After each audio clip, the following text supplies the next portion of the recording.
L'histoire de la rose est mêlée à celle de l'humanité depuis la nuit des temps. Dès l'Antiquité, les roses ont retenu l'attention de l'homme. L'historien grec Hérodote, qui vécut au 5e siècle avant notre ère, nous relate l'histoire de Midas, roi d'une province d'Asie mineure, en guerre contre les Perses. Pour chasser, il s'est exilé en Macédoine, en prenant soin d'emporter avec lui ses rosiers. Ceci témoigne d'un bel attachement aux roses et fait de lui le précurseur de tous les passionnés de cette fleur. La rose est originaire de l'hémisphère nord, des régions tempérées ou tropicales. Les rosiers étaient surtout cultivés dans l'ensemble des pays du bassin méditerranéen, ainsi qu'en Asie mineure, en Afrique du Nord, en Chine, y compris dans l'Himalaya. Les échanges commerciaux du monde antique ont favorisé l'essaimage des diverses variétés de rosiers. On sait que les Romains avaient la passion des roses. Ceux-ci les cultivaient dans leurs jardins et en décoraient leurs maisons. Chose curieuse à cette époque, les plus riches d'entre eux, à l'aide de serres et de chauffage, forçaient déjà la culture des roses afin de jouir de leur épanouissement en plein hiver. Si l'on s'intéresse au classement botanique, la rose fait partie de la famille des rosacées qui, suivant l'avis des spécialistes, comprendrait 200 espèces dans la nature. Mais c'est en milliers qu'on compte les variétés cultivées. Depuis des années, les plants sont essentiellement reproduits par greffage et se vendent à des millions d'exemplaires. Le rosier est une plante ligneuse, à feuillage caduc, dans la majorité des cas. Les fleurs peuvent être solitaires ou bien disposées en corymbes, c'est-à-dire en bouquets de fleurs disposés à la même hauteur.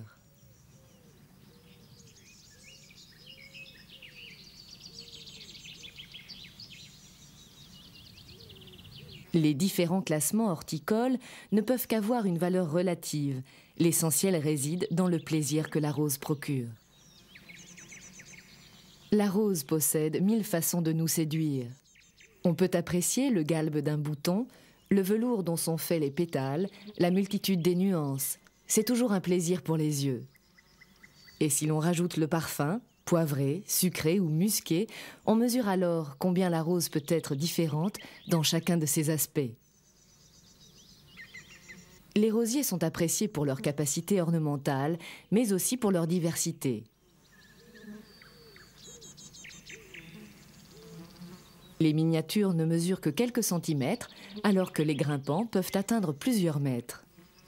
Pour la docilité avec laquelle le rosier se laisse conduire, on comprend mieux maintenant pourquoi la rose est devenue un tel concept. Chez les anciens, la rose était associée à la beauté, à la volupté féminine. Puis les poètes ont contribué à en faire un mythe. La rose est célébrée pour son éclat d'autant plus remarquable qu'il est éphémère. On peut reproduire les rosiers par greffage, bouturage, marcottage et semis. Les rosiers modernes, buissons, grimpants ou nains, sont greffés la plupart du temps sur des pieds d'églantier qui prennent très bien et facilitent les reprises lors des transplantations. Ce sauvageon se contente d'un sol ingrat.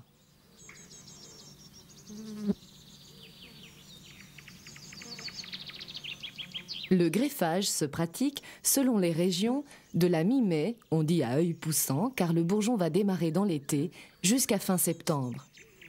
L'opération de greffage consiste à implanter sur le porte-greffe un œil du rosier à reproduire. Ce mode de multiplication s'appelle le greffage en écusson.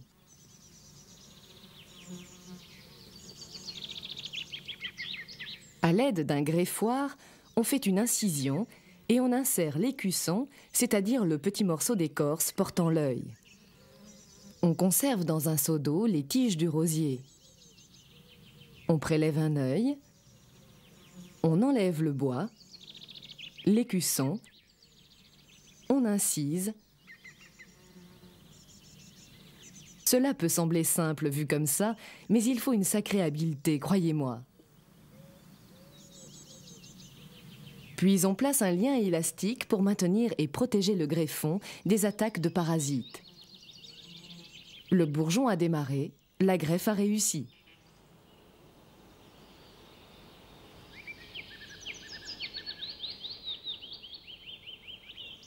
Le futur rosier commence son développement. Plus tard, le porte-greffe sera pincé au-dessus de la tige du jeune rosier qui se développera pleinement. L'églantier a des feuilles à 7 folioles, la feuille du rosier moderne en a 5, la plupart du temps. Les rosiers-tiges sont greffés au bout de cannes d'églantier.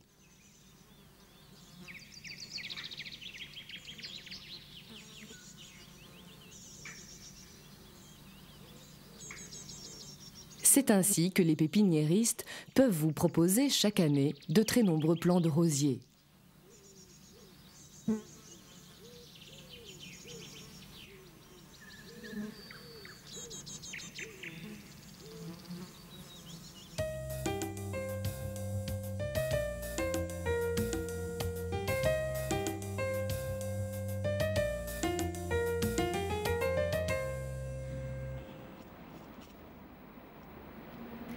Choisir des rosiers dépend de l'utilisation qu'on souhaite en faire, en étant attentif à la teinte, à la forme, au parfum de la fleur, mais aussi à l'aspect du feuillage, de la résistance aux maladies.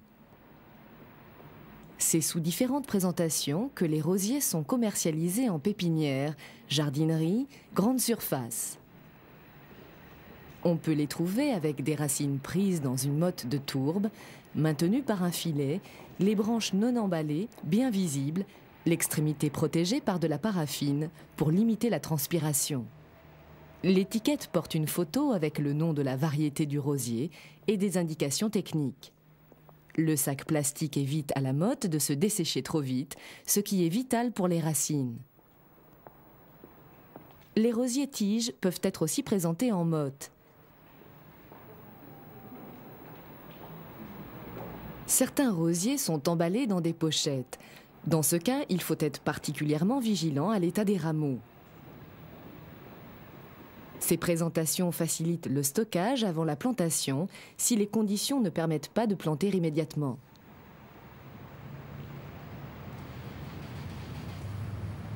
Il existe une autre présentation plus économique, les rosiers vendus à racines nues.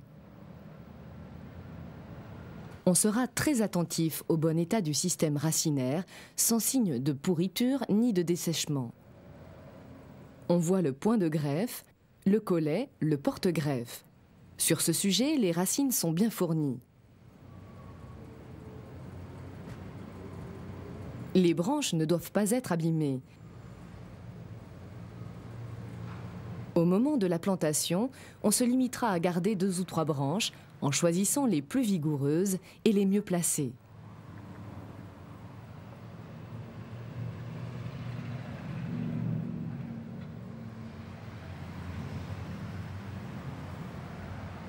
Les rameaux seront raccourcis à la sortie de l'hiver si cela est nécessaire. La solution qui permet de planter en toute saison consiste à acheter des plants cultivés en conteneurs. Ce choix offre l'avantage de pouvoir acheter un rosier fleuri, d'admirer forme, couleur, volupté de la fleur et aussi d'apprécier son parfum.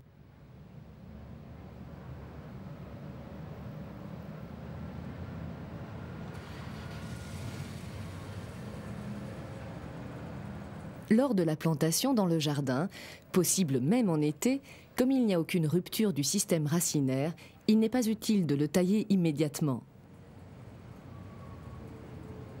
Ainsi, dès la mise en place, on peut profiter immédiatement de la floraison et d'une végétation développée.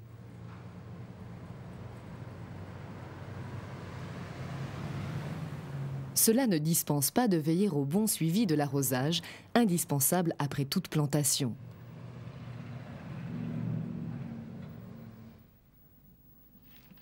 Une autre possibilité d'acheter des rosiers est de les commander par correspondance. Tranquillement, chez soi, on peut faire son choix.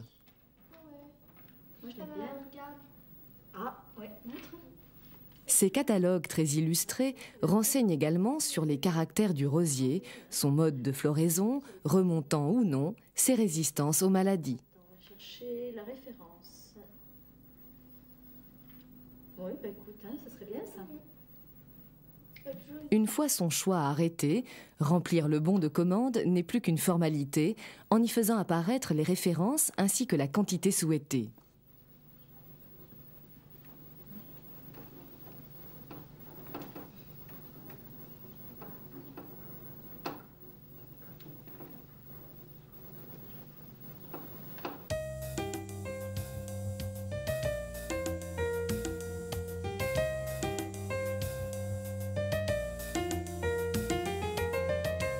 Pour entretenir des rosiers, il faut des gants de jardinage, avec manchette pour les grimpants, des gants résistants aux produits chimiques. Le sécateur, avec étui, permet de l'avoir toujours disponible. Le sécateur de force est conseillé pour les grosses branches, sa démultiplication rend la coupe aisée.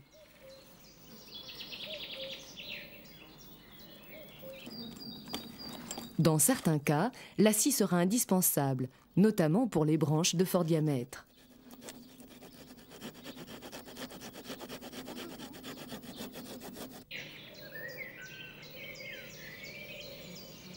La serpette sert à parer les plaies après les coupes à la scie.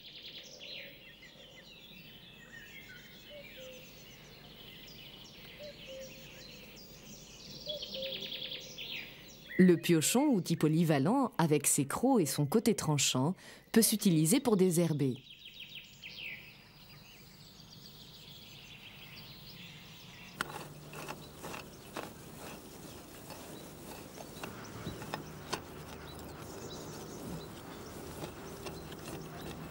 Lorsque le sol est mal entretenu, la binette est plus efficace. Pour préparer les trous de plantation, la bêche plate permet de creuser et de dégager la terre avec le même outil.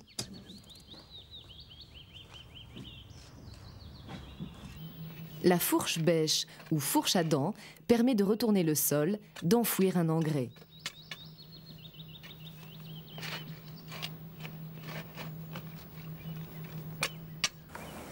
Pour traiter les végétaux avec des produits chimiques liquides, on utilise un pulvérisateur à pression préalable.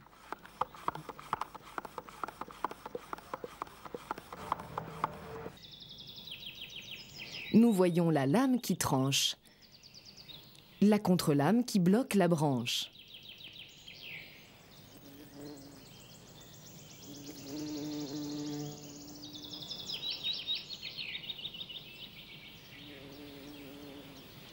C'est la lame qui doit être en contact avec la partie à conserver. La contre-lame écrase le bois. La bonne hauteur de coupe se fait à environ un demi-centimètre au-dessus de l'œil.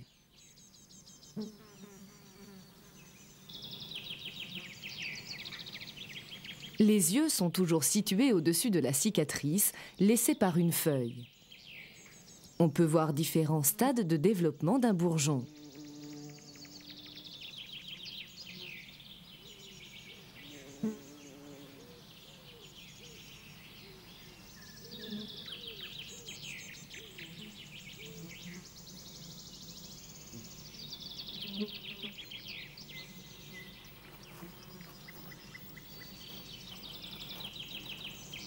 Il est déconseillé de couper aussi haut car les tissus ne seront plus alimentés en sève et évolueront en chicot, porte ouverte aux parasites. Couper aussi près d'un bourgeon risque de le faire mourir. Si l'on coupe à plat, l'eau va stagner et les tissus seront abîmés. La coupe en biais ne présente aucun inconvénient.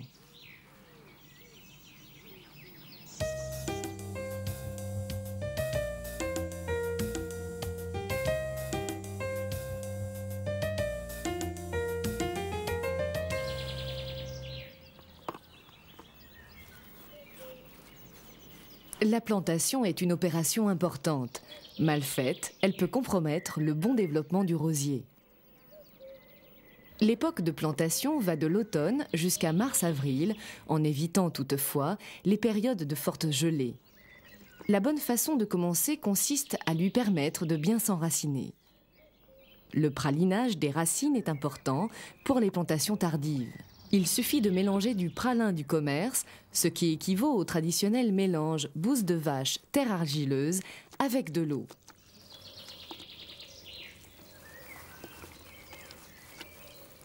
Le résultat à obtenir doit être une pâte fluide, non liquide.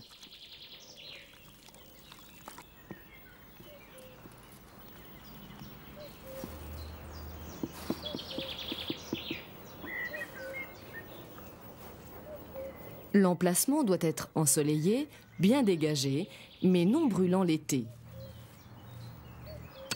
Un petit peu d'exercice maintenant.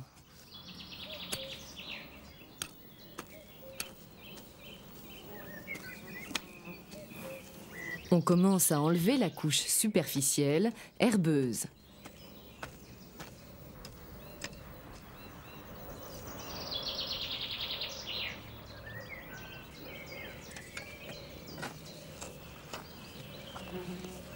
Dans ce sol meuble, la bêche plate pénètre aisément. Le dégagement ne pose aucune difficulté.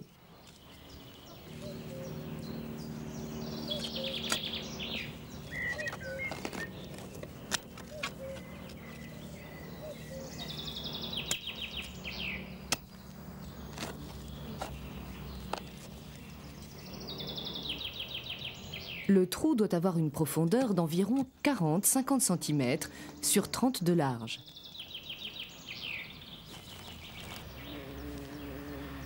Il est bon d'incorporer quelques poignées d'engrais au fond du trou.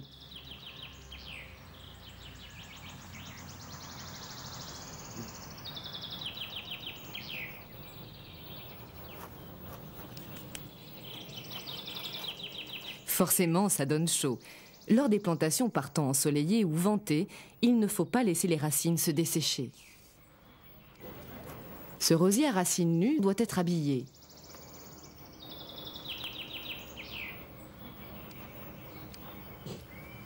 L'extrémité des racines est raccourcie. On supprime également les parties abîmées.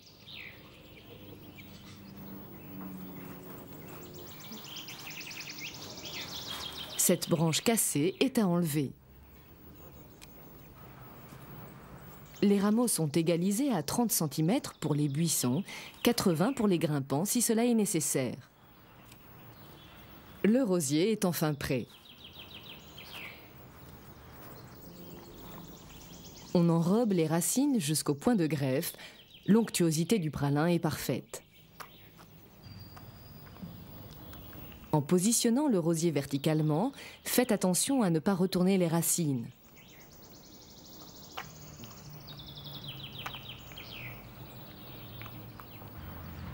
Le point de greffe doit se trouver au niveau du sol.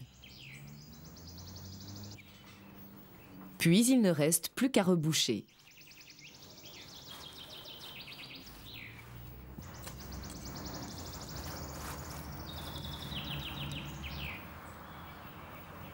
Le tassement est très important, car la terre va venir en contact complet avec les racines et ne laissera pas de vide.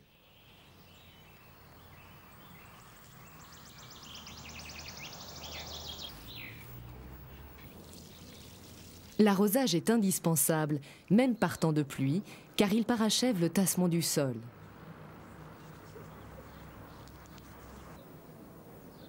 Lorsque l'eau a été absorbée, on peut butter le pied du rosier.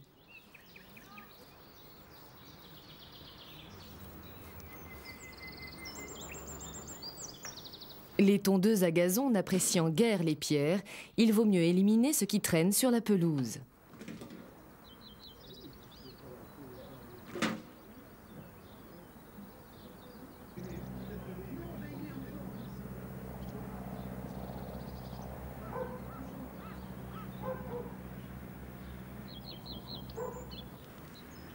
Les embouts de paraffine limitent la transpiration.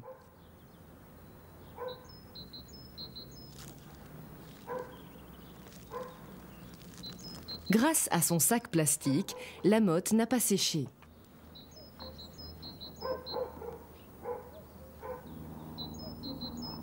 Avant la plantation, il suffit de tremper la motte quelques minutes dans l'eau.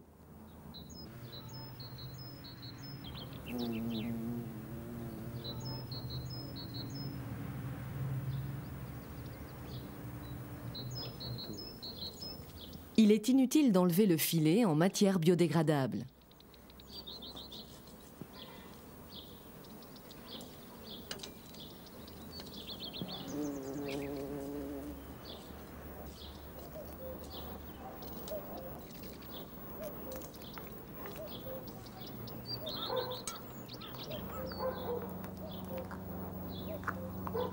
Quel que soit le type de rosier, n'oubliez pas de tasser le sol et d'arroser abondamment.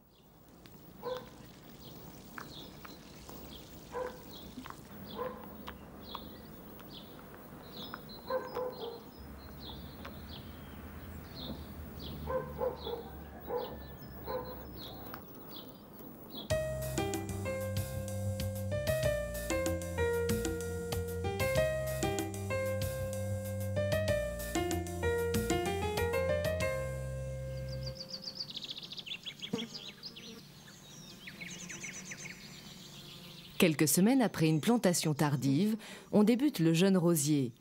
On dégage la terre en prenant soin de ne pas blesser les branches avec le piochon.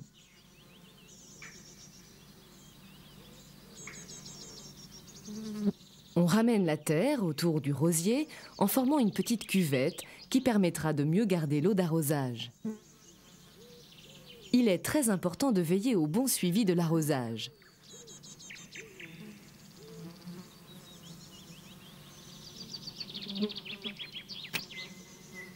On raccourcit les rameaux en pratiquant une taille en biais et au-dessus de l'œil.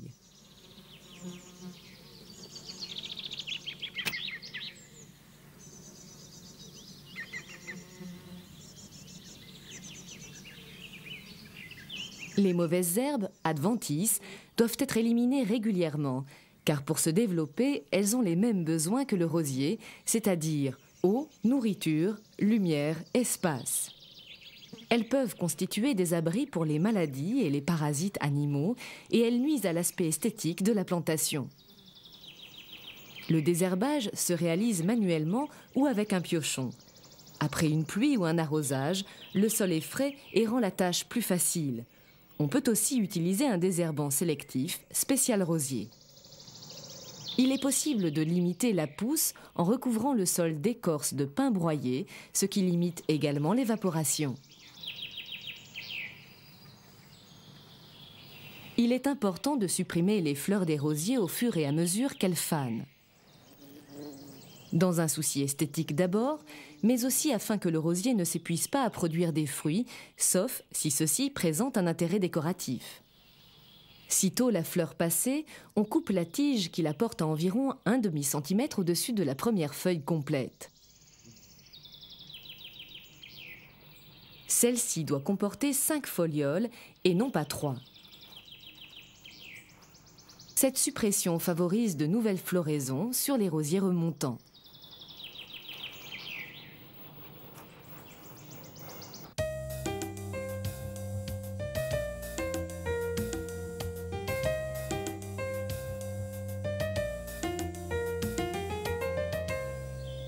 Ces feuilles sont tachées. C'est une maladie cryptogamique causée par un champignon appelé Marsonina ou Marsonia. Sa présence se manifeste par l'apparition de taches noires de forme assez ronde.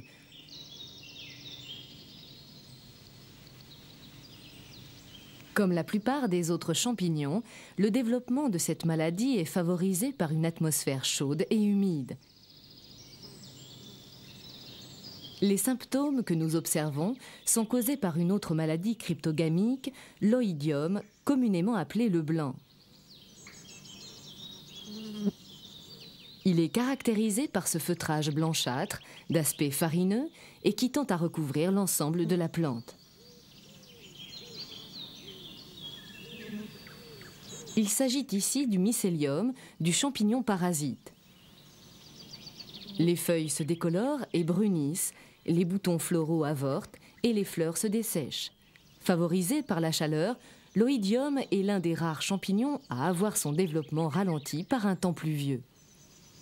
Ici, nous voyons de petites taches anguleuses. En retournant une feuille, on découvre à la face inférieure des dépôts jaune-orangé qui deviennent bruns. Ces pustules correspondent à la fructification d'un champignon, c'est-à-dire à l'émission des spores qui vont permettre de nouvelles contaminations. Il s'agit de la rouille du rosier. Lors d'attaques importantes, le rosier souffre alors d'une défoliation prononcée qui est préjudiciable à son développement. Pour prévenir les maladies cryptogamiques, il est important de ramasser et d'éliminer les feuilles mortes et les déchets de taille contaminés sur lesquels les champignons peuvent se conserver. En règle générale, il est préférable d'intervenir de façon préventive. On peut effectuer plusieurs pulvérisations sans attendre les symptômes d'une attaque parasitaire. On trouve des produits fongicides polyvalents.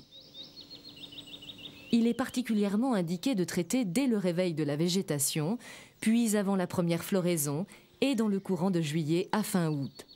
Un traitement bien réalisé s'appliquera à l'ensemble du végétal, y compris l'envers des feuilles. Ces petites bestioles sont des pucerons verts du rosier, mais n'allez pas croire que le rosier les aime. Nous avons l'exemple d'une colonie nombreuse. On les trouve généralement à l'extrémité des pousses, sur les boutons floraux et également à l'envers des feuilles.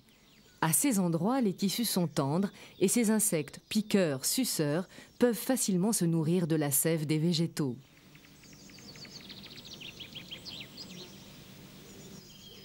Les pucerons peuvent être ailés, ce qui facilite la colonisation sur d'autres plantes, ou aptères, c'est-à-dire sans ailes.